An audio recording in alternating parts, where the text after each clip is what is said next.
Senado aprova projeto para combater o bullying e outros tipos de violência nas escolas. Projetos da agenda econômica do governo estão parados na Câmara dos Deputados e ministro dos Transportes, Portos e Aviação Civil fala sobre as condições da BR-364 no estado de Rondônia. Destaques desta edição do Senado Notícias.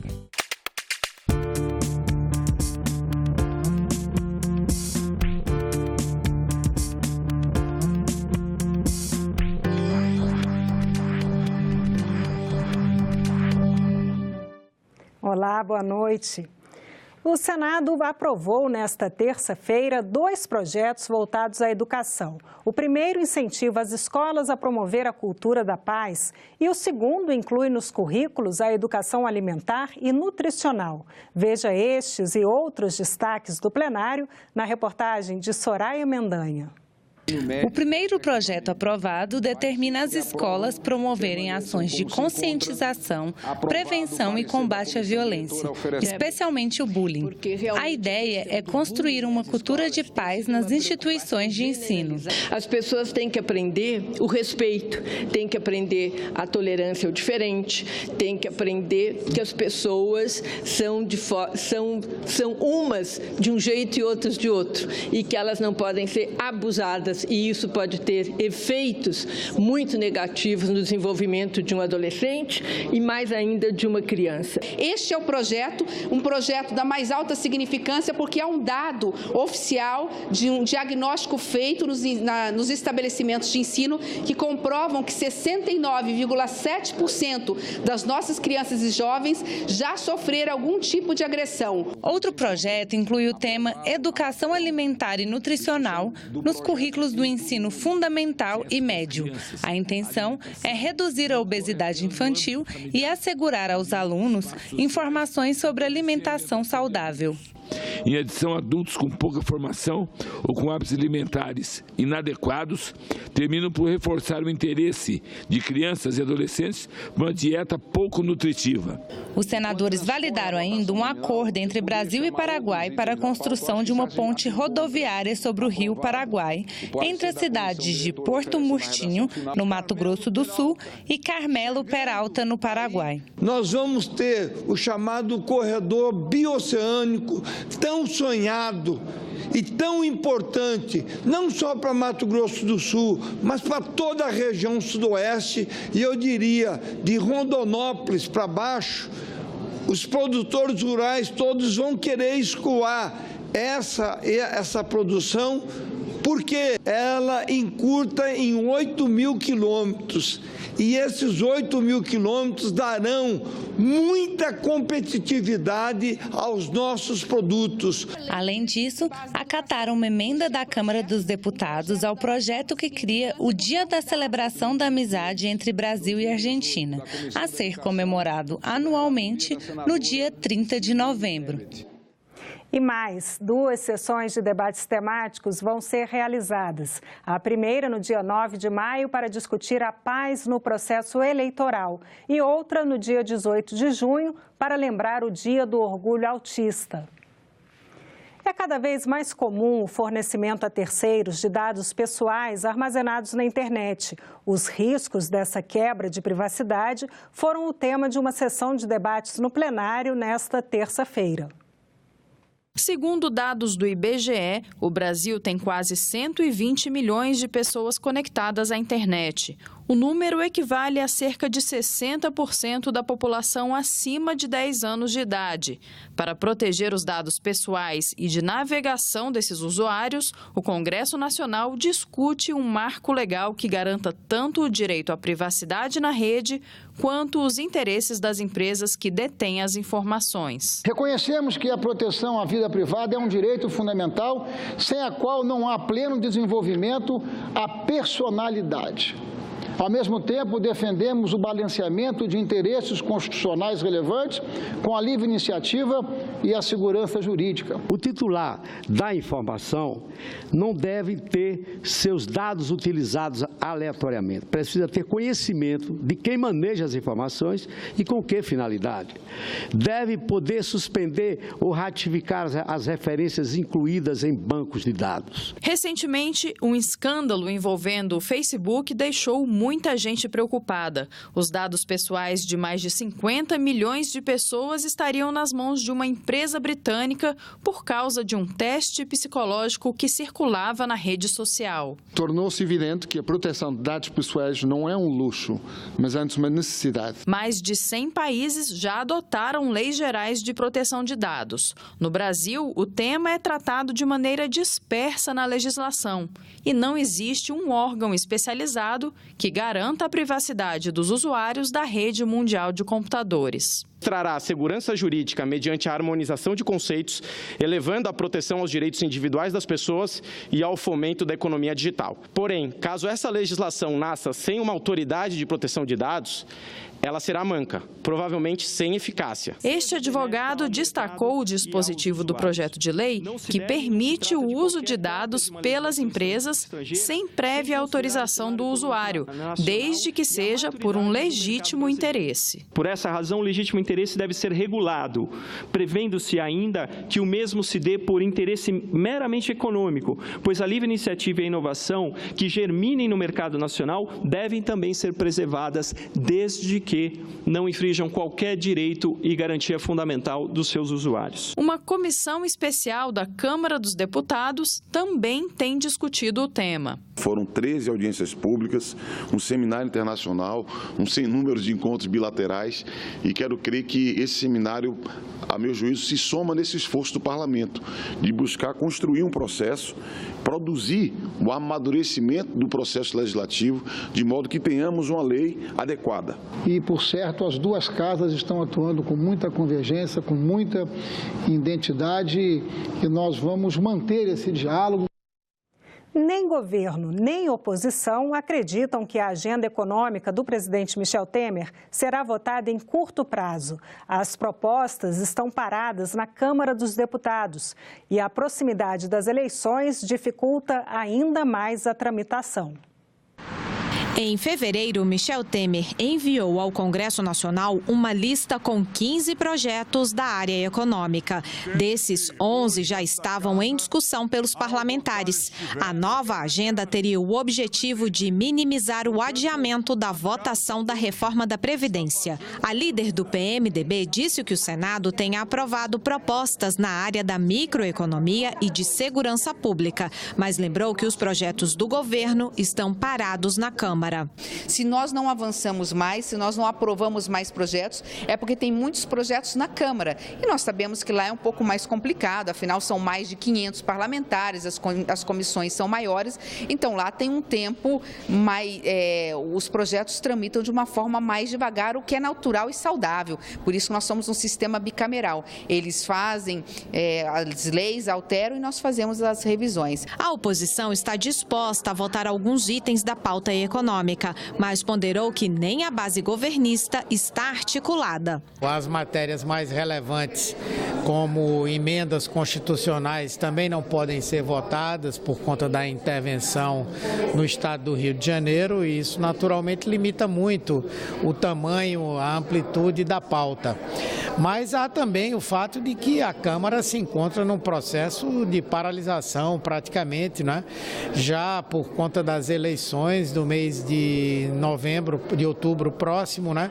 E isso vai, de certa forma, ditar o rumo das votações desse ano. Alguns aliados de Temer admitem que as votações dos pontos polêmicos dessa agenda devem ficar para depois de outubro.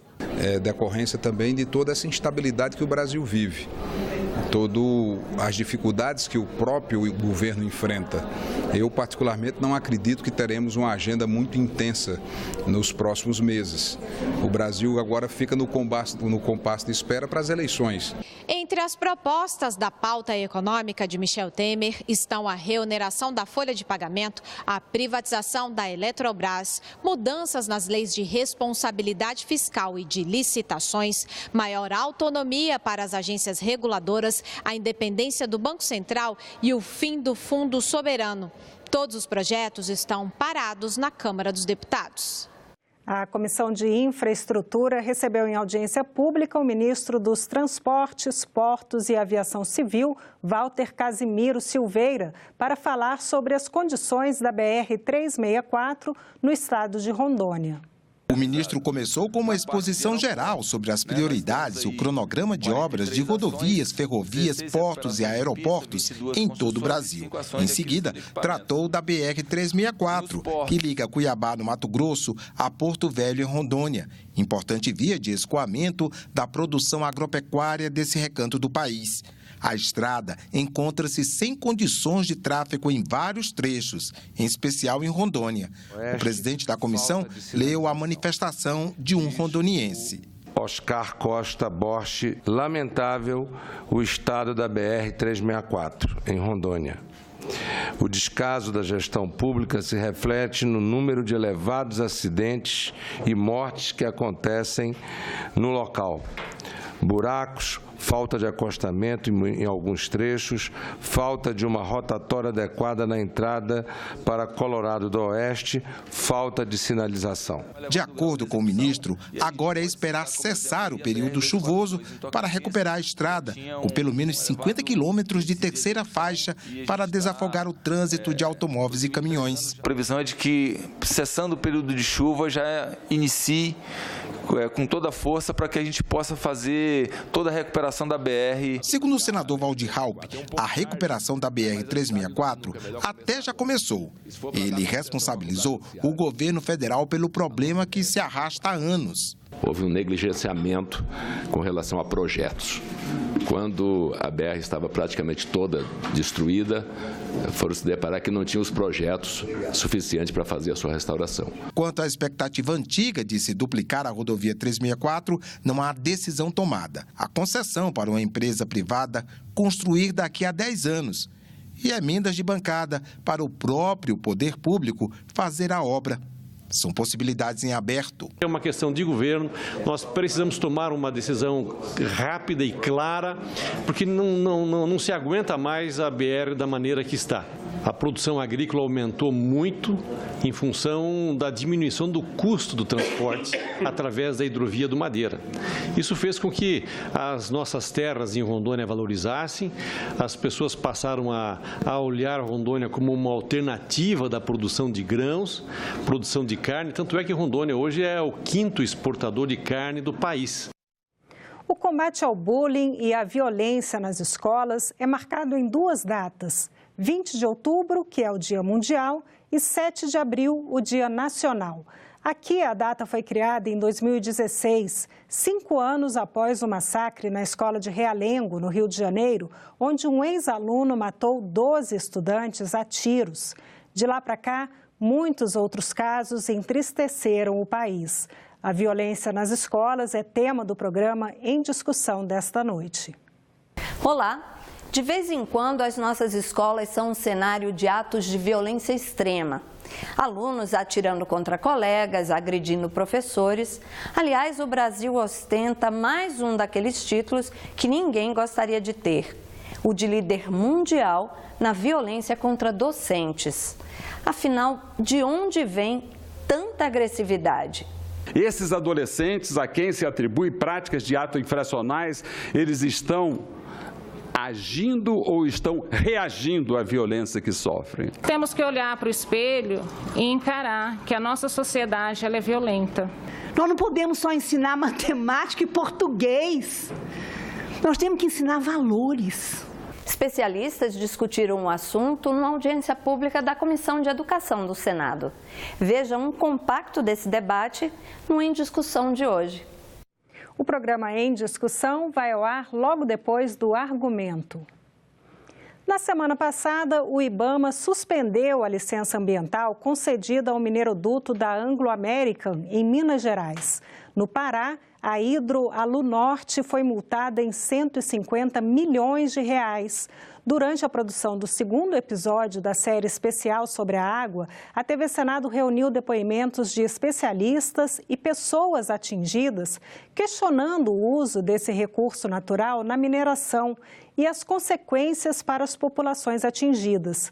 Não por acaso, logo em seguida, 2 acidentes confirmaram os riscos levantados pela nossa reportagem.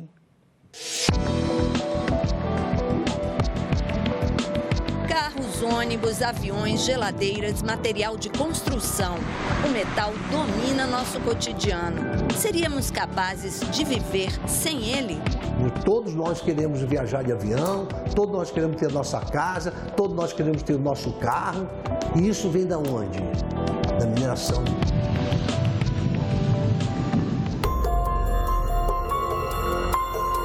Embora útil para o ser humano, a mineração tem provocado desastres monumentais, como o que ocorreu em 2015 com a barragem da Samarco em Mariana, que matou pessoas e devastou cidades.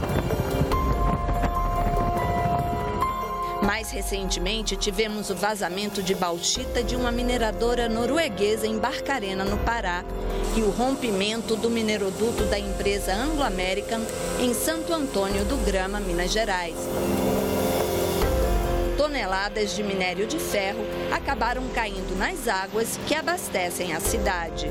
Infelizmente, esses não são casos isolados. Muitos acidentes aconteceram nos últimos anos, mudaram a vida de comunidades inteiras, poluíram as águas.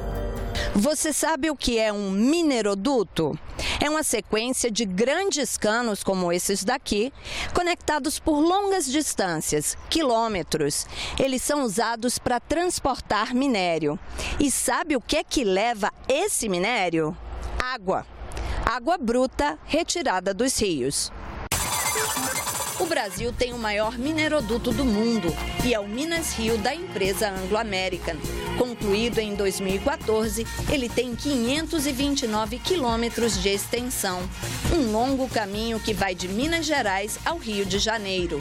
Em 2017, quase 15 milhões de toneladas de minério de ferro saíram das escavações na cidade de Conceição do Mato Dentro e levaram em média 6 dias para chegar ao Porto de Açu, em São João da Barra, litoral fluminense. Ele passa por 600 cursos de águas. Isso quer dizer rios, lagos, lagoas, nascentes. Então o impacto desse mineroduto, ele é gigantesco. Enquanto uma pessoa usa de 120 a 200 litros de água por dia, o mineroduto Minas Rio tem autorização para usar 2 milhões e 500 mil litros de água por hora, cerca de 700 litros por segundo. Tudo depende. De onde está tirando? É de um rio pequenininho, você pode estar secando um rio. E assim, se é de um rio grande, pode não fazer a menor falta. A Anglo American contesta esses números. Por meio de sua assessoria, a Anglo American afirmou que são necessários 1.550 metros cúbicos de água por hora para o transporte do minério de ferro pelo mineroduto Minas Rio. Essa água é bombeada 24 horas por dia, 365 dias por ano. Isso para não danificar o duto. Essa água realmente ela é transferida, ela não retorna, né?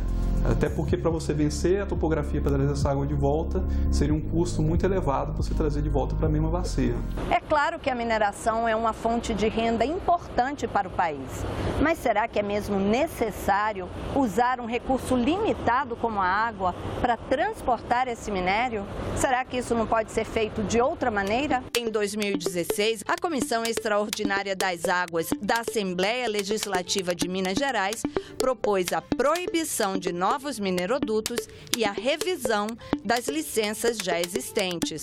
A sociedade reclama um novo modelo de mineração. A mineração associada a um projeto de industrialização nacional, a um projeto de desenvolvimento nacional que gere riqueza, renda e benefício ao povo brasileiro. E nós ficamos por aqui. Você pode rever as reportagens desta edição na nossa página na internet, senado.leg.br/TV. A seguir, o programa Argumento. O convidado de hoje é o senador Eduardo Braga. Muito obrigada pela companhia. Continue sintonizado aqui, na TV Senado.